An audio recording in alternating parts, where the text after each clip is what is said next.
కార్యక్రమాన్ని ఏర్పాటు చేసుకున్నాము. 108 పరమపదంకు మన గుడి రంగనాథ స్వామి గుడి 108 కోసము.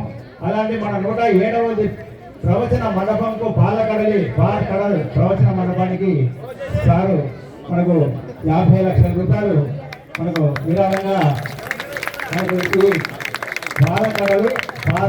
పాలకడలు ప్రవచన మండపంకు మనకు భావిస్తూ వారికి ధన్యవాదాలు దాసోహం తెలియజేసుకుంటూ మనకు స్వామివారు వెయిట్ చేస్తున్నారు.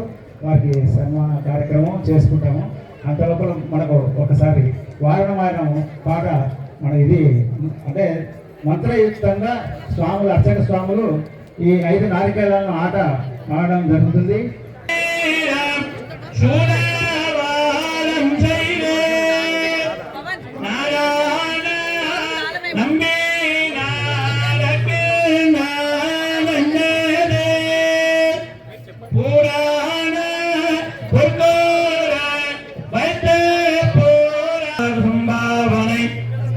கொடுத்தனாச்சியார் సంభావనై అధ్యాభాగ సంభావనై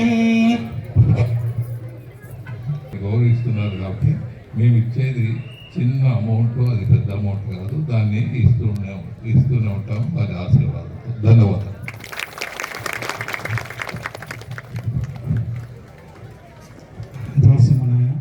ధన్యవాదాలు సార్.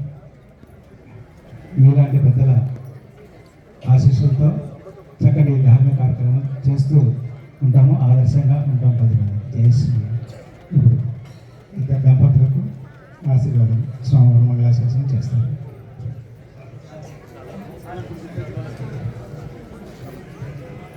మనం ఎన్నెన్నో అన్నదానాలు చేస్తూ ఉంటాం. ఇవాళ సమాజానికి అది అలవాటు అయిపోయింది. ఇది మనకెందుకు అది పాడైపోయింది దాన్ని ప్రక్కన పెడితే తల్లికి అన్నం పెట్టినట్టు. క్రొత్తదానికి ఏదైనా ఇచ్చామనుకోండి ఏదో 10 మంది కోసం ఇచ్చినట్టు. ముందు ప్రథమంగా మనలో ధర్మం ఉండాలి. వారు ధర్మం గురించి కూడా మాట్లాడారు. ధర్మంగా ఇవన్నీ చేయాలంటే చాలా కష్టమని చెప్పారు వాస్తవాలు. కనుక జీర్ణ దేవాలయ వ్యవస్థని మనం పునరుద్ధరణ చేయడం మేము ఆల్రెడీ 2011లో ఒక ఉద్యమంగా తీసుకుని అభినవ మేల్కోట క్షేత్రాన్ని పునరుద్ధరణ చేశాం. ఎంపీగా వినాలి.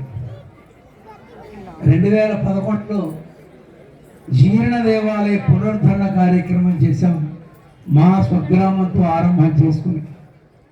అలానే తెలంగాణలో ఒక నరసింహస్వామి దేవాలయాన్ని పునరుద్ధరణ చేశాం.